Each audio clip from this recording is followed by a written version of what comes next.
menjelaskan sedikit mengenai materi yang berjudul 4 perkembangan pada masa praaksara. Nah, sebelum saya lanjut ke pembahasan, alangkah baiknya saya perkenalkan diri saya. Nama saya Feni Rosanti dengan NIM 0309191022 dengan dosen pengampu Ibu Nurizadora M. Hum. Saya berasal dari jurusan Pendidikan Ilmu Pengetahuan Sosial dengan Fakultas Ilmu Tarbiyah dan Keguruan di Universitas Islam Negeri Sumatera Utara. Ke slide kedua. Di slide kedua ada pendahuluan. Nah, sebelum saya masuk ke pembahasan selanjutnya yang akan saya bahas pada materi kali ini, alangkah baiknya saya jelaskan atau saya terangkan terlebih dahulu pendahuluan dari materi yang akan saya bawakan nantinya. Di pendahuluan ini ada masa praaksara. Sebelumnya saya ingin bertanya, apakah yang kalian ketahui mengenai masa praaksara? Apa sih yang dimaksud dengan masa praaksara itu?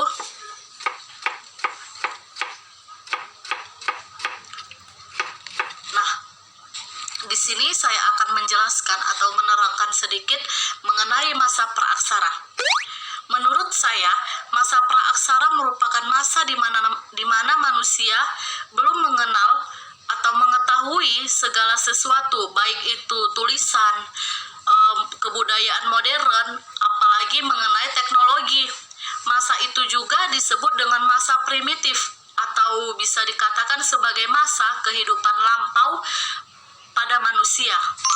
Baiklah, untuk selanjutnya saya akan menjelaskan pembahasan pada materi yang saya bawakan kali ini, yaitu 4 perkembangan pada masa praaksara. Yang pertama itu ada masa berburu mengumpulkan makanan tingkat sederhana. Nah, seperti yang gambar yang kita lihat bersama, di mana masa berburu dan mengumpulkan makanan tingkat sederhana ini merupakan masa di mana manusia mulai mengalami awal kehidupan, dan masa ini juga disebut dengan kala Pleistosen, yang mana berlangsung selama beberapa juta tahun dan merupakan masa yang terpanjang yang dilalui manusia dalam sejarah kehidupannya. Keadaan alam yang tidak stabil serta silih berganti dalam bentuk fisik, iklim, dan lain sebagainya telah dihadapi oleh manusia itu sendiri yang terus mengalami perkembangan dalam bentuk lahiriah maupun perkembangan dalam bentuk akal budidaya.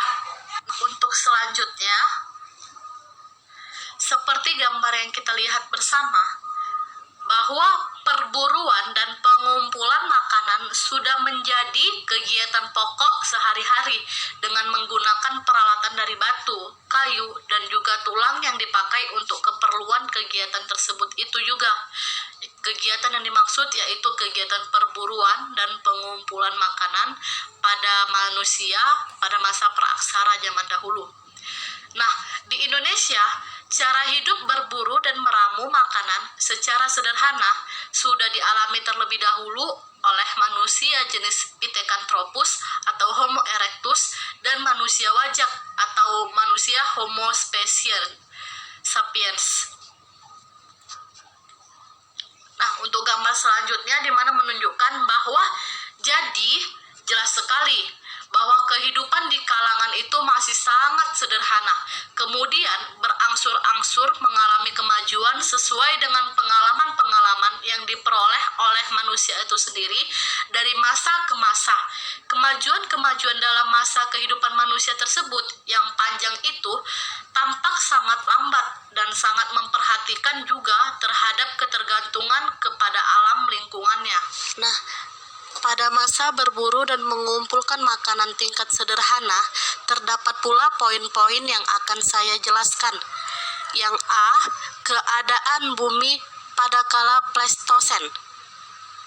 Keadaan lingkungan fisik Perlu diketahui terlebih dahulu untuk memberikan gambaran tentang keadaan alam yang bersifat anorganis seperti tanah, iklim, air, dan segala macam peristiwa alam yang berhubungan dengan ketiga hal tersebut, yang pastinya semuanya sangat mempengaruhi kehidupan manusia. Unsur-unsur lingkungan yang terbentuk pada kala Pleistosen berupa daratan baru yang terangkat dari bawah muka laut, serta undak-undak sungai dan pantai. Undak-undak ini terjadi sebagai akibat naik turunnya dasar denudasi umum berulang-ulang yang terjadi pada kala Pleistosen itu sendiri. Sungai dan danau sebagai bagian dari alam fisik tidak saja mempunyai arti penting bagi kehidupan manusia terlebih dahulu maupun sekarang, tetapi dapat pula mengandung petunjuk tentang perubahan-perubahan bentuk muka bumi, iklim, dan sisa-sisa kehidupan di masa silam. Peranan sungai dan danau sebagai sumber makanan, sumber air minum, tempat mencuci, dan sebagai sarana pengangkutan berlangsung sejak awal kehidupan manusia hingga sampai saat ini. Nah, untuk poin selanjutnya, B.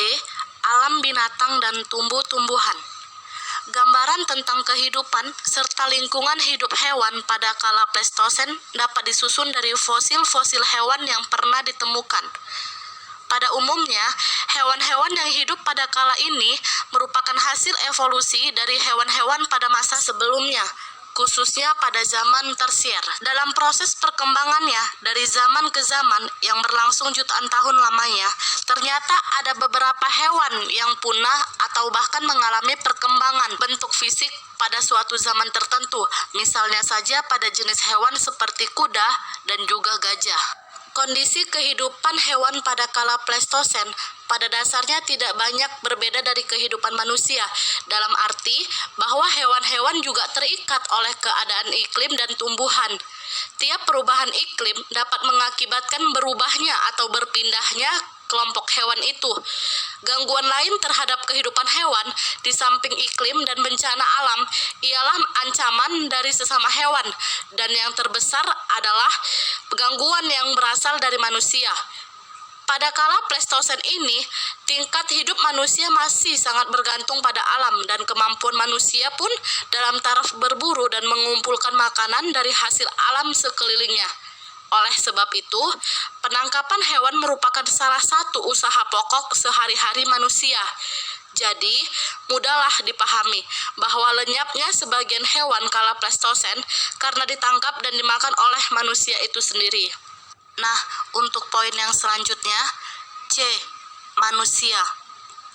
Fosil manusia di Indonesia mungkin pernah ditemukan di masa dahulu bersama dengan fosil-fosil hewan. Namun, penelitian ilmiah tentang fosil manusia barulah dimulai pada akhir abad ke-19. Jika penemuan mencerminkan kegiatan penelitian paleoantropologi di Indonesia dapat dibagi dalam 3 tahap, yaitu yang pertama, pada tahun 1889 sampai dengan 1909. Yang kedua, 1931 sampai dengan tahun 1941. Dan yang ketiga, pada tahun 1952 sampai dengan tahun sekarang. Selanjutnya, D. Kemampuan membuat alat. Sisa-sisa kehidupan Pleistosen menunjukkan kemampuan manusia yang terbatas dalam memanfaatkan bahan-bahan yang disediakan oleh alam sekitarnya. Alat-alat keperluan hidup dibuat dari kayu, batu, dan tulang dengan pembuatan yang sederhana, sekadar memenuhi tujuan penggunaannya. Alat-alat tadi terutama digunakan untuk pencarian dan pengolahan bahan makanan yang berupa daging binatang dan umbi-umbian. Usaha pokok manusia ialah dengan cara-cara apakah dan bagaimana ia dapat mempertahankan hidupnya, dan juga daya upaya manusia khususnya dikembangkan dalam segi kehidupan ekonominya. Teknologi pada tingkat permulaan yang mengutamakan segi praktis sesuai dengan tujuan penggunaan saja, yang makin lama makin meningkat ke arah penyempurnaan bentuk perkakas-perkakas keperluan hidup. Pada taraf peningkatan ini, yang bukti-buktinya terutama ditemukan di Eropa, tampak kecenderungan ke arah pengutaraan rasa keindahan dan rasa keterikatan pada peristiwa-peristiwa alam. Kondisi ini menjadi landasan dari beberapa segi kehidupan rohani manusia, yaitu seni dan kepercayaan yang pada akhir kala Pleistosen telah berbentuk nyata dan jelas tampak antara lain sebagai seni lukis di dinding-dinding gua dan tata cara penguburan. Corak kehidupan Pleistosen tidak dapat diikuti kembali seluruhnya di berbagai tempat, kecuali beberapa aspeknya saja. Terutama segi teknologi, masa-masa hidup berburu tingkat sederhana ini dapat dijangkau kembali melalui hasil-hasil karya manusia yang tersisa, khususnya benda-benda peninggalan yang dibuat dari batu dalam berbagai bentuk. Dapat dipelajari dari sejak pembuatannya yang mula-mula sekali sampai ke perkembangan teknik pembuatannya. Dapat diikuti dengan seksama. Pada tradisi pembuatan alat-alat pada tingkat ini, di Indonesia dikenal dua macam bentuk pokok, yaitu bentuk teknik perkakas batu yang disebut dengan tradisi kampak perimbas dan tradisi serpi, yang mana dikembangkan sejak kala Pleistosen Tengah. Pada tingkat kala Pleistosen akhir ditemukan tanda-tanda pembuatan alat-alat dari tulang dan tanduk. Bukti-bukti ini dari benda kayu tidak dapat ditemukan, mengingat bahannya yang sangat amat mudah lapuk. Nah, untuk selanjutnya, kehidupan sosial masyarakat. Manusia Pleistosen di Indonesia dari sejak Pithecanthropus sampai dengan Homo sapiens dari wajah sangat menggantungkan diri pada kondisi alam. Daerah-daerah yang diduduki manusia ini harus dapat memberikan cukup persediaan untuk memungkinkan kelangsungan kehidupan mereka. Oleh karena itu, tempat-tempat yang menarik untuk didiami waktu itu ialah yang cukup mengandung bahan-bahan makanan dan air, terutama di sekitar tempat-tempat yang sering dikunjungi atau dilalui oleh binatang. Tempat-tempat semacam ini berupa padang-padang rumput dengan semak belukar dan hutan kecil yang terletak berdekatan dengan sungai atau danau. Disinilah binatang-binatang dengan leluasa mencari makanan, mengejar mangsa, dan melepaskan dahaga. Di sekitar ini juga manusia membuat pangkalan yang cukup dilindungi dengan tedeng, bahan-bahan, dan daun-daunan. Hewan yang berkeliaran di tempat-tempat tersebut dan menjadi buruan manusia terdiri atas jenis besar, yaitu kuda sungai, badak, kerbau, banteng, rusa, monyet, dan sebagainya. Secara berpindah-pindah sesuai dengan batas-batas kemungkinan memperoleh makanan, manusia tinggal di tempat-tempat yang dipandangnya cukup aman dari gangguan binatang liar. Selain itu juga manusia hidup dalam berkelompok-kelompok dan membekali diri menghadapi lingkungan sekelilingnya.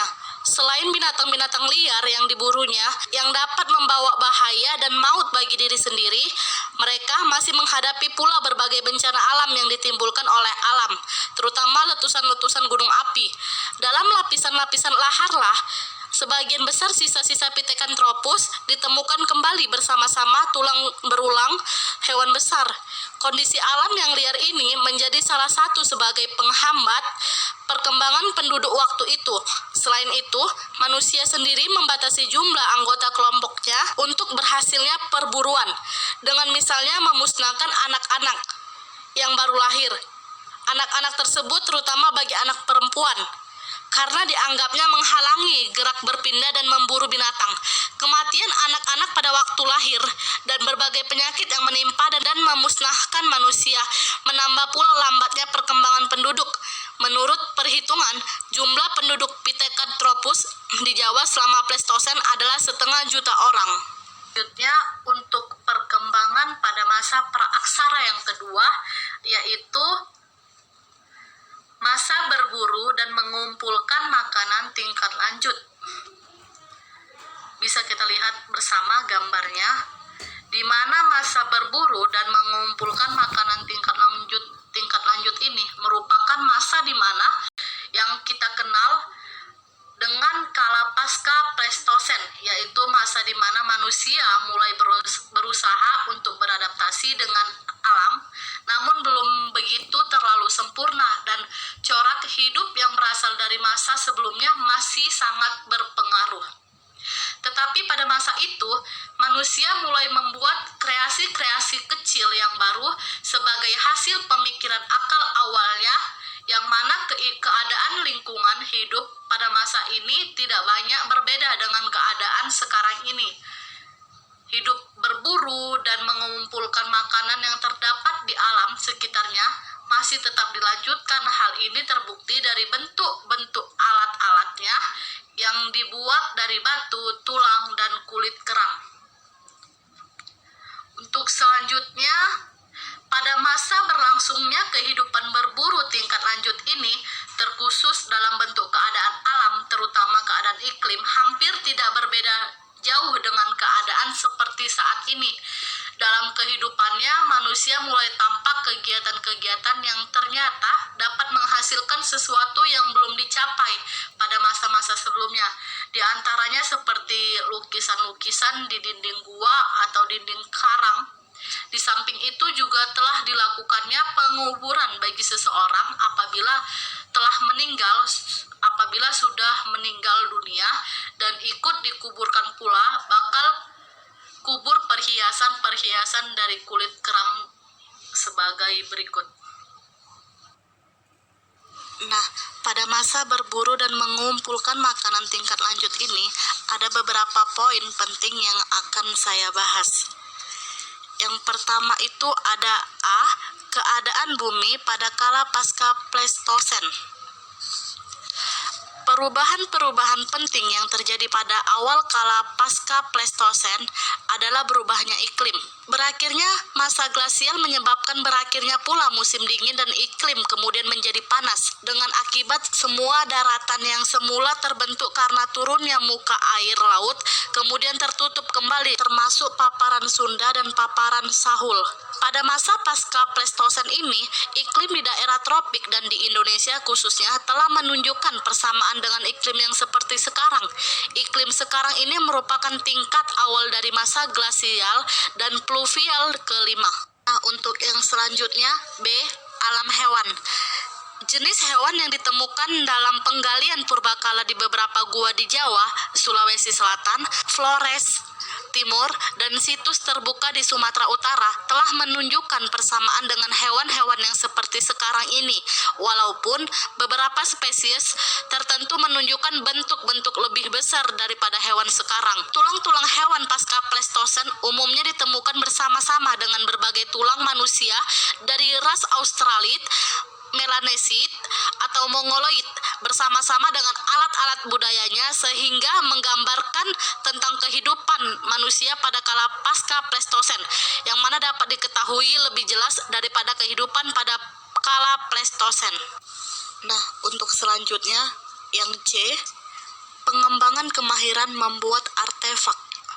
Pada masa pasca Pleistosen berkembang 3 tradisi pokok pembuatan alat-alat di Indonesia, yaitu tradisi serpi bilah, tradisi alat tulang, dan tradisi kapak genggam Sumatera.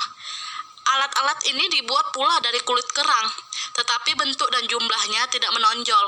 Ketiga tradisi alat-alat tersebut ditemukan tidak berdiri sendiri, tetapi seringkali unsur-unsurnya bercampur dengan salah satu alat yang lebih dominan daripada lain-lainnya.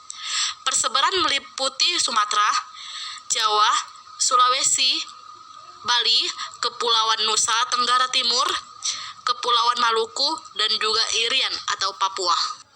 Nah, untuk poin yang selanjutnya, D. Masyarakat. Cara hidup manusia pada masa berburu tingkat lanjut ini masih dipengaruhi oleh cara hidup pada masa sebelumnya. Faktor-faktor alam seperti iklim, kesuburan tanah, dan keadaan fauna amatlah sangat berpengaruh dan menentukan cara hidup mereka sehari-hari. Hidup mereka masih sepenuhnya bergantung kepada alam lingkungannya. Mereka masih bisa hidup berburu fauna di dalam hutan, menangkap ikan, mencari kerang, dan siput di laut atau di sungai, dan mengumpulkan makanan dari lingkungan di sekitarnya, misalnya seperti umbi-umbian, seperti keladi, buah-buahan, biji-bijian, dan daun-daunan.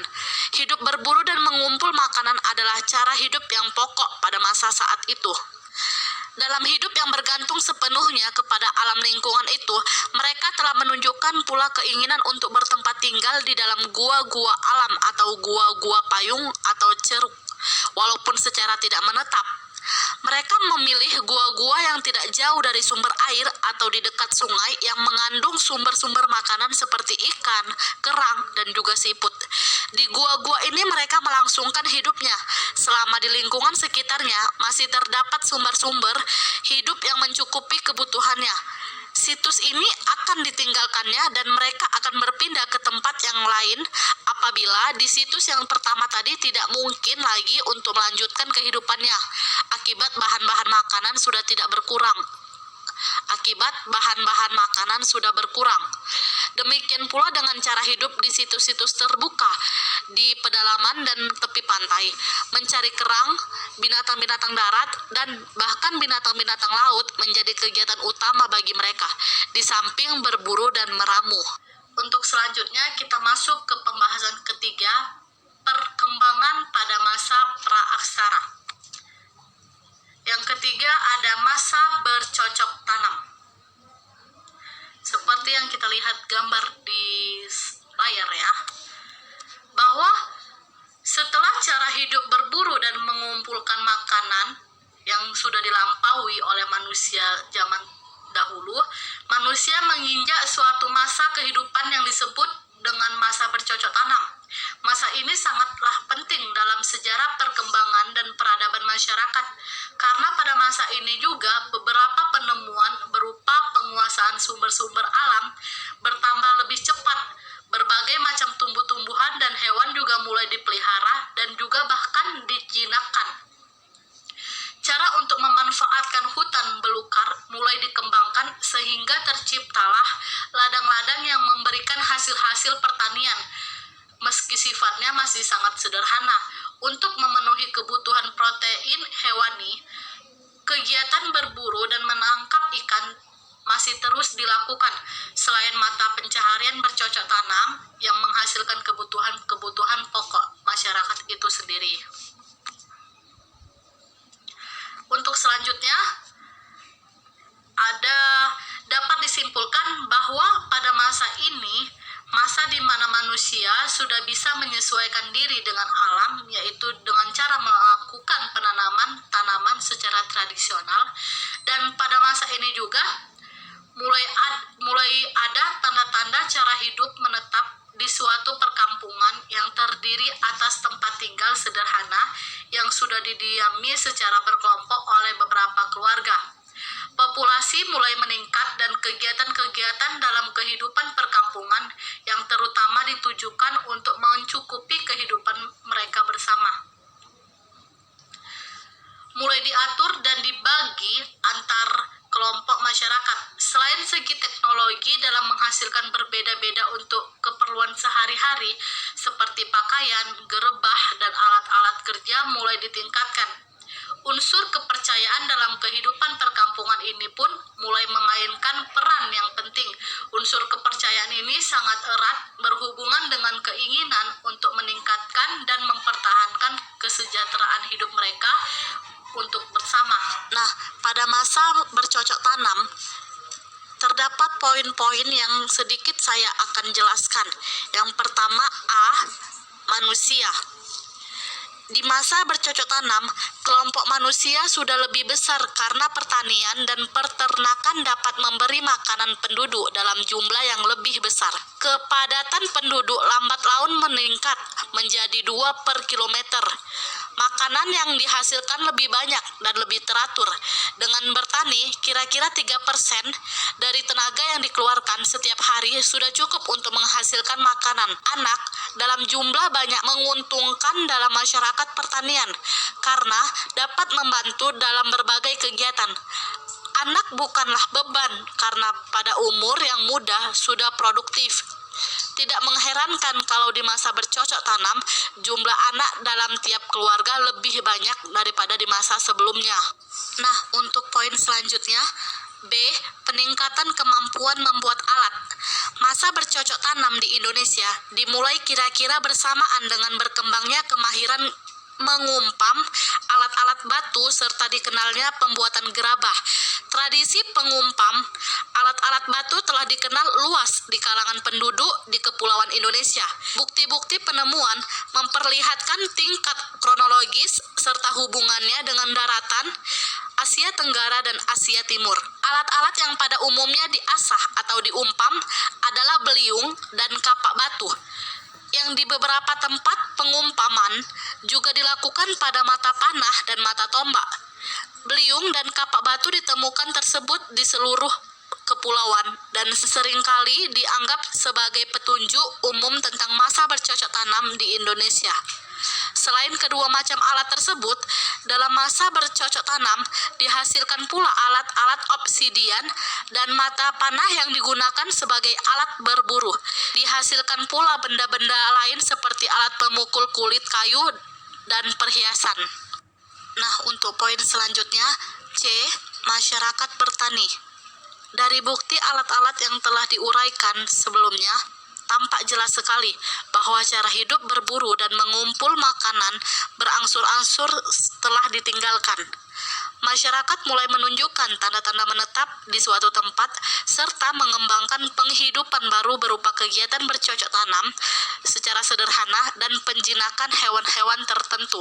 Perubahan tata kehidupan yang ditandai oleh perubahan cara memenuhi kebutuhan hidup yang berlangsung secara perlahan-lahan. Demikian pula pada bentuk tempat-tempat tinggal. Ada kemungkinan bahwa pada masa itu telah terbentuk desa-desa kecil semacam pendukuhan.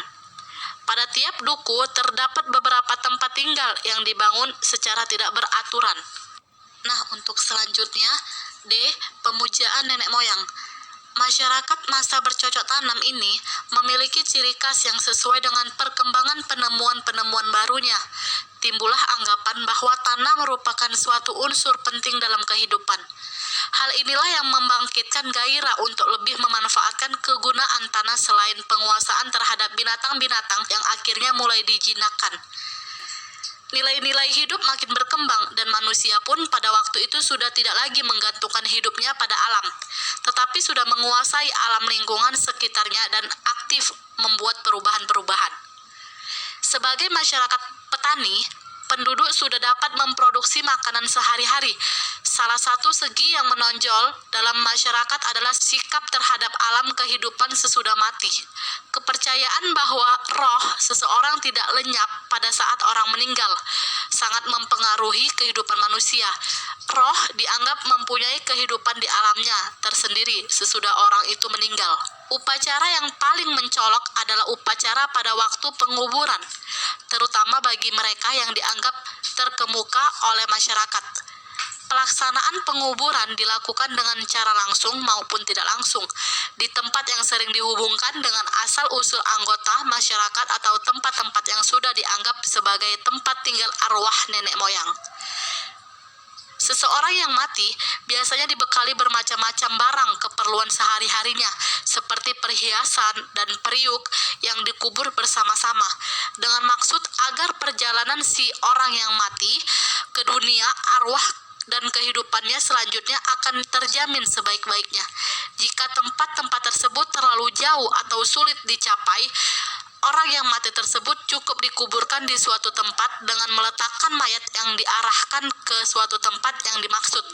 Tujuannya ialah agar roh si orang yang meninggal atau orang yang mati tersebut tidak tersesat dalam perjalanan menuju ke tempat arwah nenek moyang atau tempat asal mereka. Kematian dipandang tidak membawa perubahan esensial kedudukan, keadaan maupun sifat seseorang. Seseorang bermartabat rendah akan rendah juga kedudukannya di dunia akhirat. Biasanya hanya orang-orang yang terkemuka atau yang telah pernah berjasa dalam masyarakat sajalah yang akan mencapai tempat khusus di alam baka. Namun, di pihak lain, jasa, amal, atau kebaikan, yaitu bekal untuk mendapatkan tempat khusus di dunia akhirat, dapat diperoleh dengan mengadakan pesta-pesta tertentu yang mencapai titik puncaknya dengan mendirikan bangunan-bangunan batu besar. Menempatkan orang yang sudah mati di dalam tempat yang terbentuk dari susunan batu besar, misalnya peti batu, bilik batu, dan sarkofag sarkofagus, baik yang diukur maupun yang dilukis dengan berbagai lambang kehidupan dan lambang kematian, merupakan tindakan yang akan saling menguntungkan kedua belah pihak, yaitu orang yang sudah mati dan orang yang ditinggalkan. Untuk pembahasan yang keempat atau yang terakhir dari perkembangan masa praaksara, yaitu masa perundagian. Masa perundagian ini merupakan masa akhir prasejarah di Indonesia atau yang lazim biasa disebut dengan masa logam. Hal ini disebabkan karena tidak adanya ditemukannya artefak tembaga. Sedangkan artefak dari perunggu dan besi sudah ditemukan bersama dalam satu konteks. R.P. Sujono menyebutkan masa perundagian. Kata perundagian diambil dari kata dasar undagi dari bahasa Bali. Undagi adalah seseorang atau sekelompok ataupun golongan masyarakat yang mempunyai keterampilan atau kepandaian usaha jenis tertentu, misalnya dalam pembuatan gerabah, perhiasan kayu, sampan, dan batu. Jadi dapat saya simpulkan bahwa masa perundagian ini yaitu masa di mana manusia sudah terbiasa menyatu dalam memanfaatkan alam, dan di masa ini juga manusia sudah bisa hidup berkelompok sebagai suatu perkumpulan suku yang bisa saling bantu-membantu. Nah, pada masa perundagian ini terdapat hal-hal penting juga atau poin-poin kecil yang nantinya akan saya bahas. Nah, untuk poin pertama, A. Penduduk. Di masa perundagian ini, manusia yang mendiami Indonesia dapat kita ketahui melalui berbagai penemuan dari sisa-sisa rangka dari berbagai tempat. Di masa perundagian ini juga, perkampungan sudah lebih besar dengan bersatunya beberapa kampung atau terjadinya desa-desa besar, tempat orang-orang dari daerah pertanian di sekitarnya yang melakukan perdagangan. Dengan demikian, kelompok penduduk makin bertambah besar. Di Gilimanuk, misalnya, pada suatu saat diperhitungkan ada penduduk sekitar 300 orang. Kebanyakan tempat-tempat penemuan sisa-sisa manusia tersebut di atas terletak di dekat pantai. Perpindahan penduduk atau pelayaran pada masa ini lebih banyak terjadi daripada di masa bercocok tanam. Pembauran antara populasi-populasi lokal pun makin banyak berlangsung sehingga perbedaan-perbedaan di antaranya makin berkurang. Meskipun daerahnya terletak saling berjauhan, kepadatan penduduk semakin meningkat sedikit demi sedikit sampai 20 per kilometer persegi. Lama-kelamaan jumlah anak pun semakin lama semakin besar. Dengan fertilitas total mungkin jarang dilakukan, tetapi cara-cara lain seperti pengangguran, larangan kawin bagi janda, dan pantang seks pada keadaan dan waktu tertentu mungkin sudah dijalankan. Mutilasi gigi dan deformasi kepala telah pula dilakukan pada masa ini. Selanjutnya untuk poin yang kedua, B. Kemahiran membuat alat. Dalam masa perundagian ini, teknologi berkembang lebih pesat sebagai akibat dari tersusunnya golongan-golongan dalam masyarakat yang dibebani oleh pekerjaan tertentu. Di pihak lain, terjadi peningkatan usaha perdagangan yang sejalan dengan kemajuan-kemajuan yang telah dicapai. Teknologi pelayaran juga menemukan perkembangan teknologi secara umum.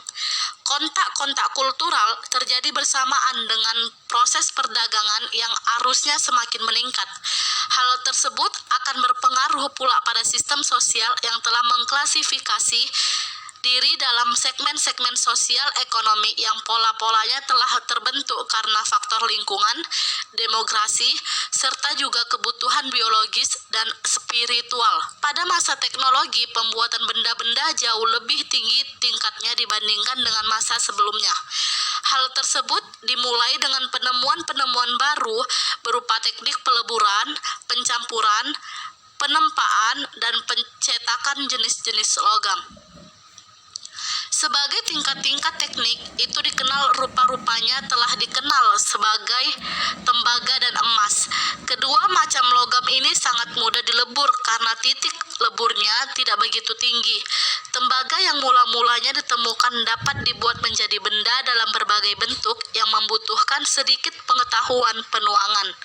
Sesuai dengan kemajuan pengetahuan, ditemukannya sesuatu campuran antara timah dan tembaga yang mana ternyata menghasilkan benda-benda yang lebih kuat, dan bahan campuran inilah yang membentuk perunggu.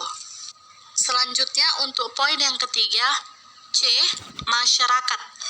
Pada masa perundagian ini, manusia di Indonesia, terkhusus di desa-desa di daerah pegunungan, dataran rendah, dan juga tepi pantai dalam tata kehidupan yang semakin lama makin teratur dan terpimpin.